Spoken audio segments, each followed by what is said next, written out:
In December 1895, the Lumiere brothers projected moving pictures to an audience in Paris. They used a device of their own making called the cinematograph, which was regarded as a better invention than the kinetoscope, which was invented in 1891 by Thomas A. Edison and William Dickson and only consisted of a camera and a peephole viewer, while the cinematograph allowed for the projection of successive frames on a screen. The Lumiere brothers then started projection of short films, which were about 2 minutes long. In July 1896, just 6 months after their first show in Paris, the Lumiere brothers brought their invention to the Watson Hotel in Mumbai, India.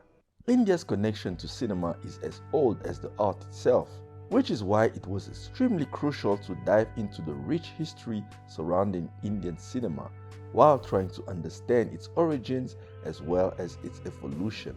But before dissecting India's very important contribution to cinema, it is vital to understand the complexity of its film industry. Indian cinema is made up of various regional language film industries.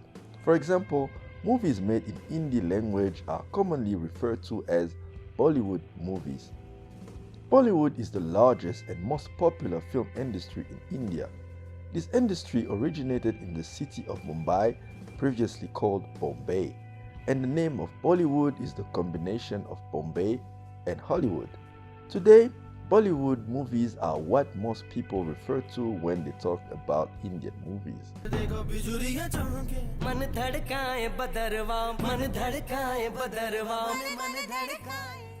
However, it is only a fraction of what the country has to offer, both in terms of subject matter and themes, but also in terms of style. For example, there are movies from West Bengali in Telugu language referred to as Tollywood, which is where the movie RRR is from. Just as there is the Marathi film industry, also based in Mumbai, which is the oldest industry in the country, with its first film debuting in 1912, and is an industry that produces more prestigious movies focused more on the authenticity of its storylines and characterizations. But there is also Jollywood, Assamese cinema known for its artistry and award-winning style. The richness of Indian cinema lies in its cultural diversity, from sandalwood, Gollywood, Collywood, Pollywood, and many more. There is an industry for everyone, with each aiming at representing a different part of India, which is also what makes it nearly impossible to watch or tackle every single industry individually. However, all of them have formed as a direct result of the changes in both the cinematic industry worldwide, but also changes in the country itself. And that is the best way to understanding the origin and evolution overall. And that is how we're gonna do it. So let's dive in.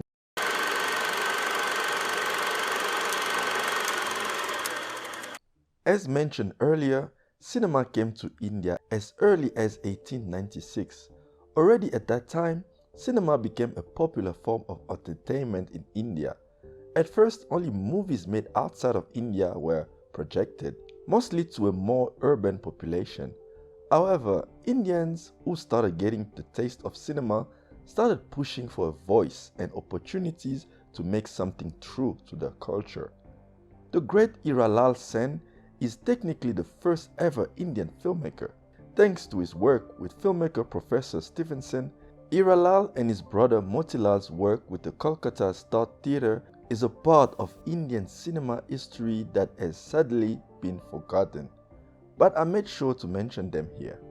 They produced an adaptation of Ali Baba and the 40 Thieves that is unfortunately lost today with no footage anywhere to be found.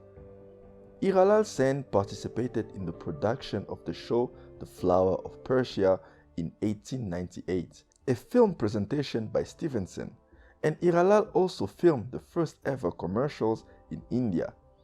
The first film ever shot by an Indian, however, was the silent film The Wrestlers. Released in 1899, the film told the story of two famous Indian wrestlers, Pundalik Dada and Krishna Navi. And the film was shot by Harishchandra Sakaram Badavdekar, also known as H.S. Badavdekar, a photographer who recorded some silent films thanks to a camera he brought with him from London. The cinematic industry in India took a big turn in the 1900s with the release of Raja Harishchandra in 1913, a film by Dada Saheb Phalke. Phalke is considered the father of Indian cinema. There is often the argument of what was truly the first movie ever made in India, with some arguing that the 1912 film Shrik Pondalik is first since it came out before. However, the movie was not only not shot by an Indian, it was also processed in England, while Phalke made the entirety of Raja Harishchandra in India.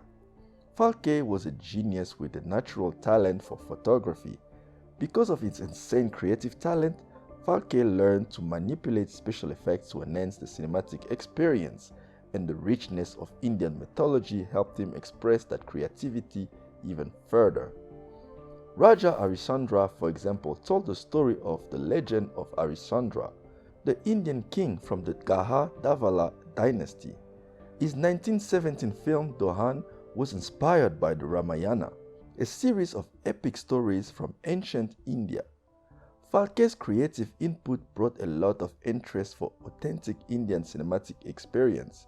So came the investors and funding started to rise in the industry.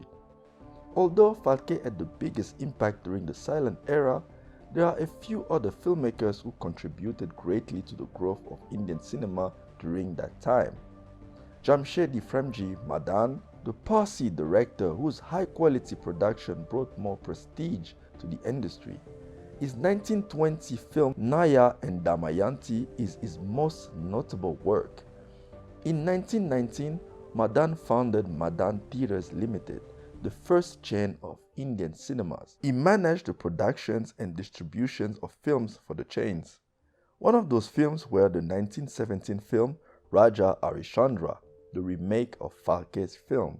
A few years later, J.C. Daniel Nadar in 1928 made the first Indian social drama, Vaga Takumaran. The movie is also the first Malayan movie ever made. Vagupadi Venkai Naidu is also a relevant figure of that time, as he is considered the father of Telugu cinema. He built cinemas in Chennai, the city capital of Tamil Nadu, formerly known as Madras. The beauty of stories told at that time is that they were a direct reflection of historical moments and represented the reality of their time.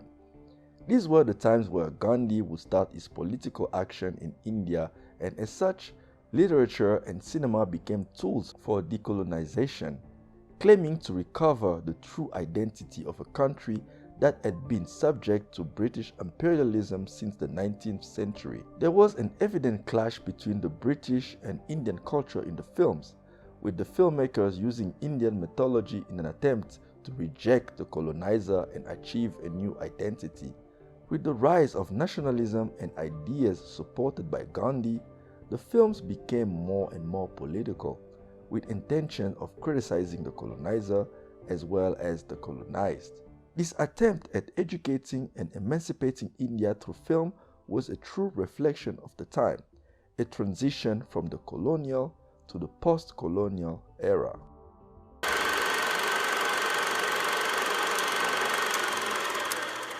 The First World War was crucial for the emancipation of Indian cinema, as it forced Indians to turn to local entertainment due to the difficulties of importing foreign films, which were much more popular. From there was a gradual increase in Indian productions, and studios started to form. They all started small in the 20s, with 2 or 3 rooms with curtains to blur the light and a laboratory for post-production.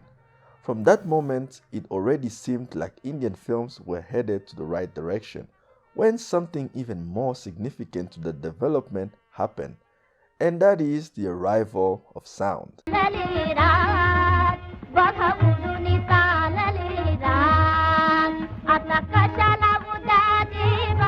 Sound changed everything in the movie industry overall. It gave filmmakers more creative options and actors an opportunity to elevate their crafts. But in India, it created a problem. India is a country of many different languages, which means that films also needed to have multiple languages. Without sound, The audience had no problem following each film, as physical acting in itself is a universal language. But with sound, things got complicated. The films had to be subtitled in several languages like Hindu, Telugu, Tamil, and Marathi. From there on, there was two types of films being made, the ones they called All India movies and those in other languages. All India movies were produced in Bombay and had big budgets and were aimed at a much larger audience than those made in the specific language. Hindustani was chosen over the 14 official Indian languages to be the language of popular cinema. Over 150 million people at that time understood Hindustani, which was a mix of Hindu and Urdu, also known as the language of the bazaar. The 1930s were big for Indian cinema due to the fact that it is around that period that India was sort of forced to figure out the identity that was going to shape its industry for decades to come. In 1931, the first Indian sound film is released, Alam Ara, a film by Ardeshir Irani. Alam Ara is a Hindustani fantasy film that sets the tone for the future of the industry. From the way it tells its story to the way characters use songs to express themselves. For reasons mentioned earlier, different industries developed simultaneously, with, for example, the first Marathi sound film, Ayodhyesha Raja, coming out in 1932.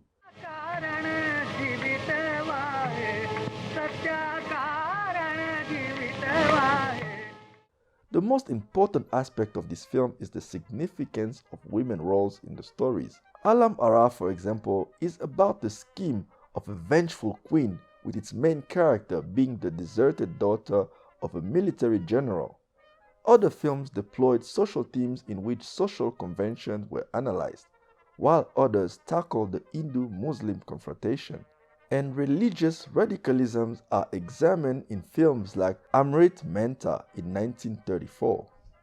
As previously mentioned, the 1930s helped India find its cinematic identity, first by taking more and more inspiration from the West, then it was by reinventing the voice of the industry as a whole, as post-colonial India meant new ideas and a different reality to be explored. But this reinvention was not without its challenges, as the 1938 film Right to Bida received a ban for tackling the subject of the independence movement, which was already a sensitive subject in India at that time. The 1930s also saw the rise of the Bombay Talkies Studios, founded by Himanshu Rai and his wife Devika Rani in 1935. It is one of the most important film companies in the history of Indian cinema. Many important actors like Raj Kapoor were folded by this company.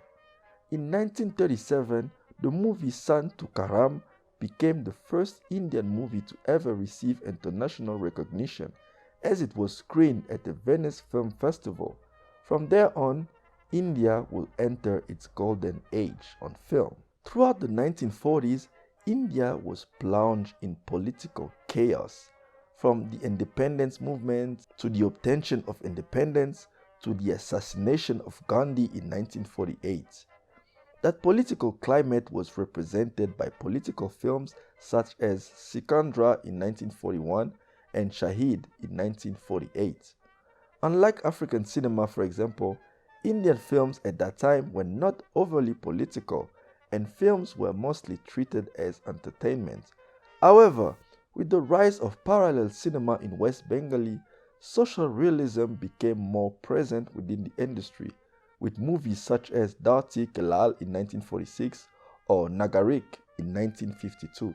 With that being said, it is impossible to talk about India's golden age in cinema without mentioning Satyajit Ray and his Apu trilogy. Satyajit Ray is the face of experimental cinema in India and the most internationally acknowledged Indian film director.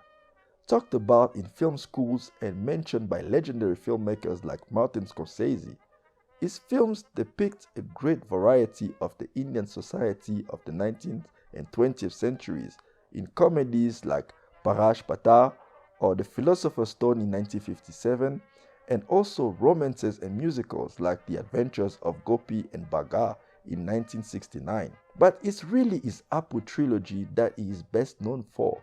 Pater Panchali in 1955, Aparajito in 1956, and Apur Sansar in 1959. The trilogy won multiple international prizes at the Cannes Film Festival, Venice Film Festival, and many others. Pater Panchali is considered by many as the best Indian film ever made, and also as one of the best character reveals of all time.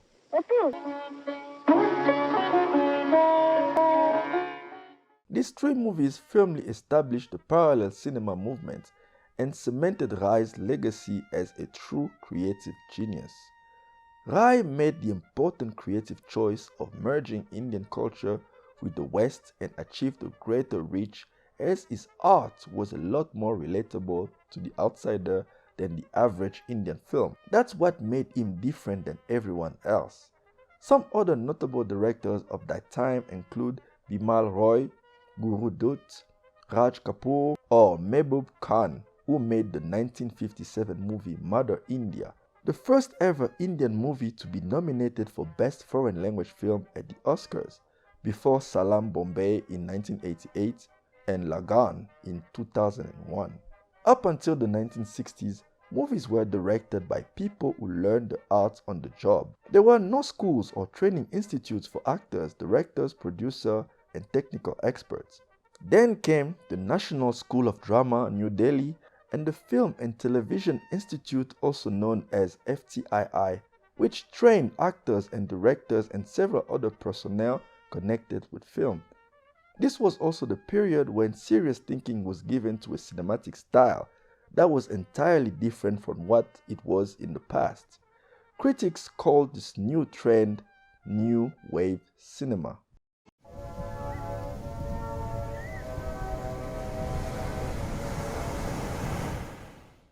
The 1960s and the 70s saw the evolution of Indian cinema into a more Western version of itself, with a mixture of Western and Indian elements perfectly illustrated in a movie like Sholay in 1975.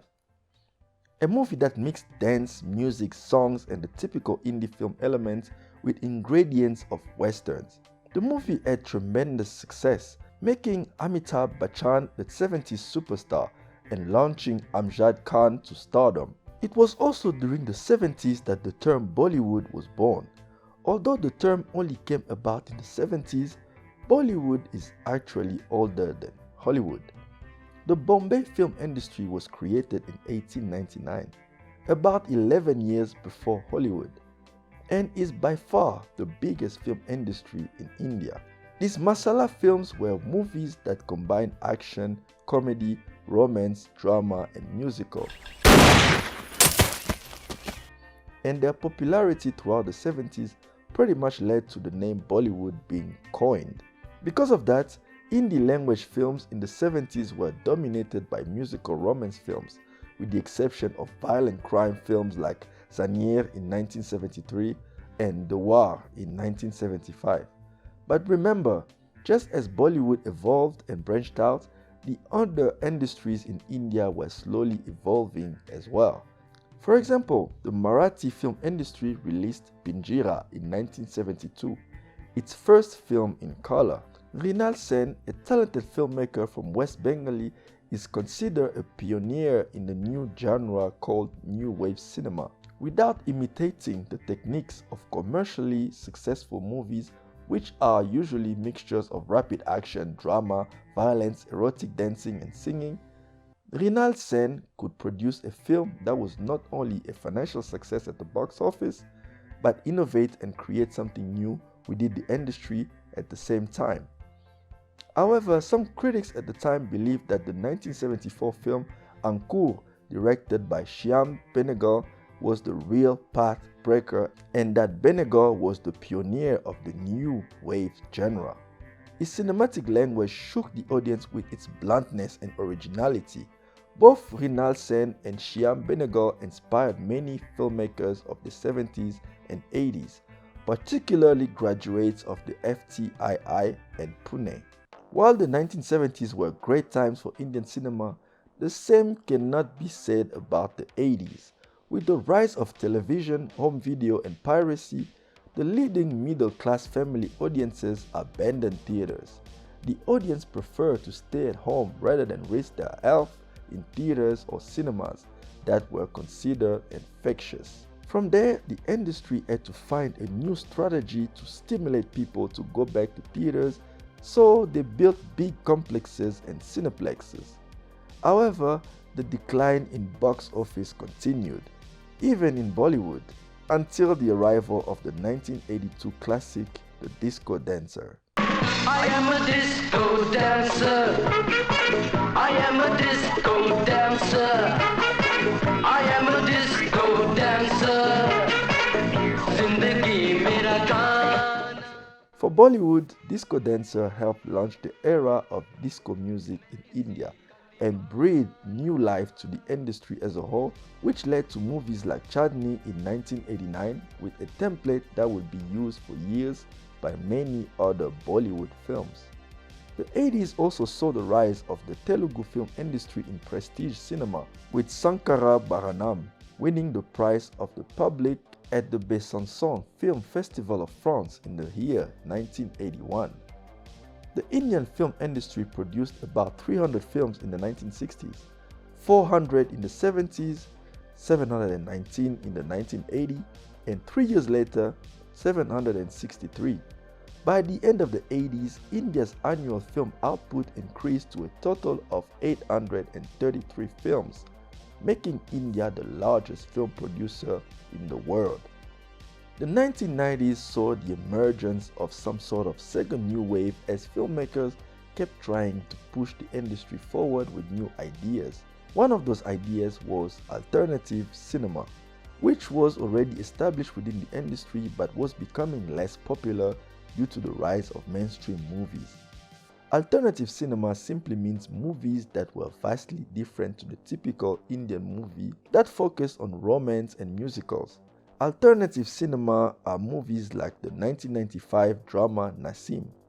Important names like Mani Kaul, Shyam Benegal, Saiz Mirza, Govind Nahalani, Kumar Shahani, and many others in different regional languages of the country help keep the spark of alternative cinema alive.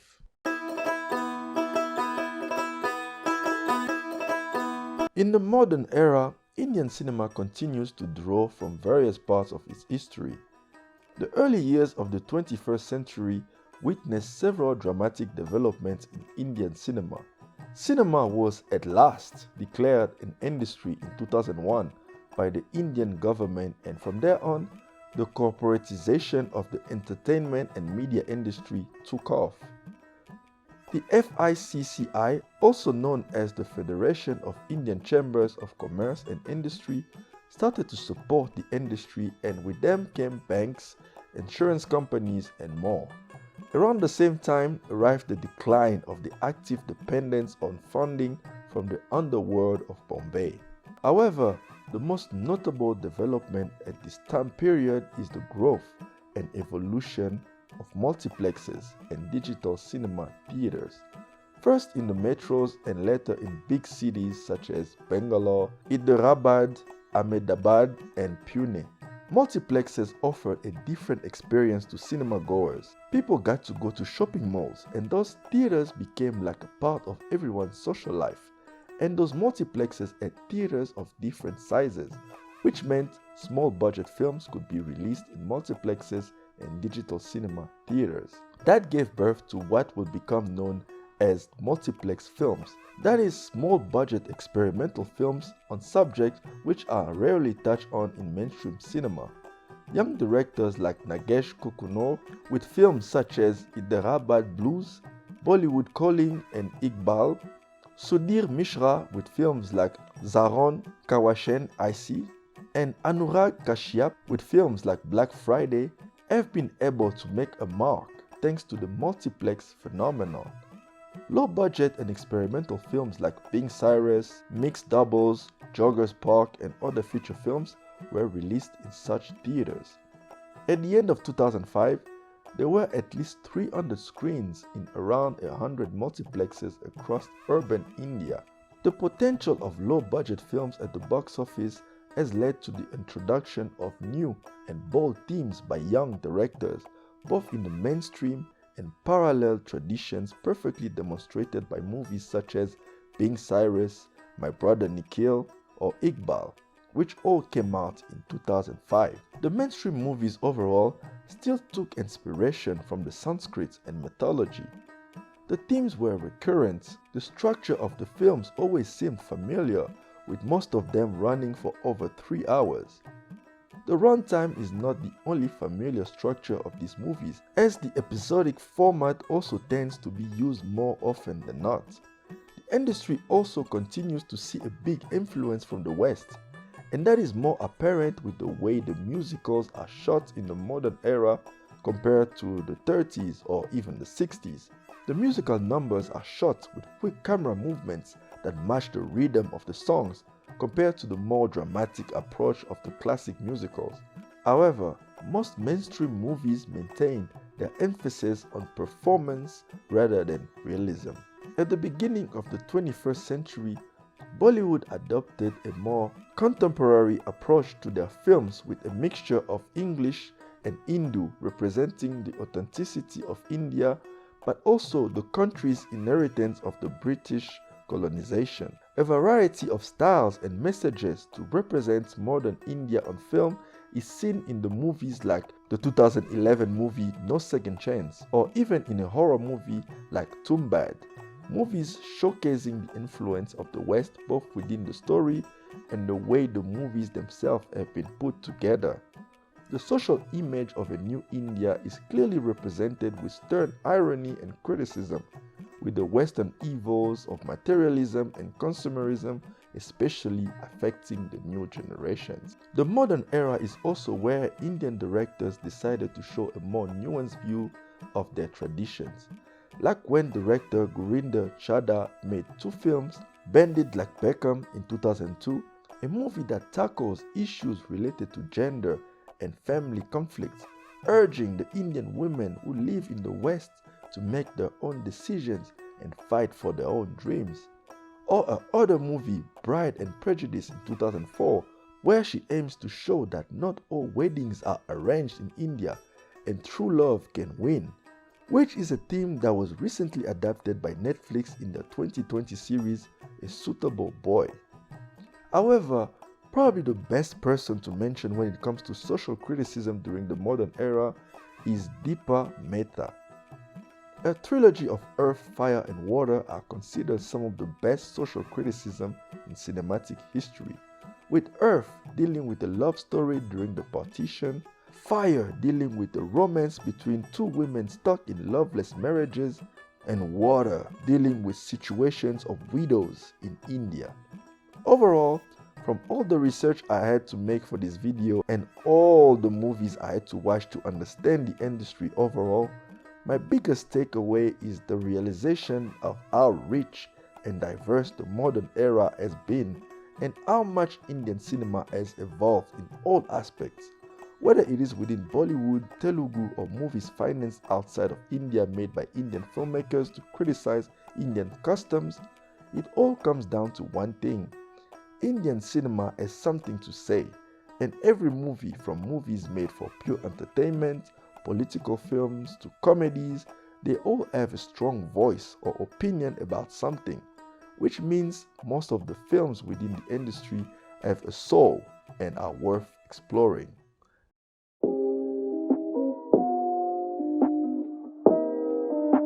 Indian cinema is probably the most fascinating movie industry in the world, for the simple fact that it expands even beyond its reputation.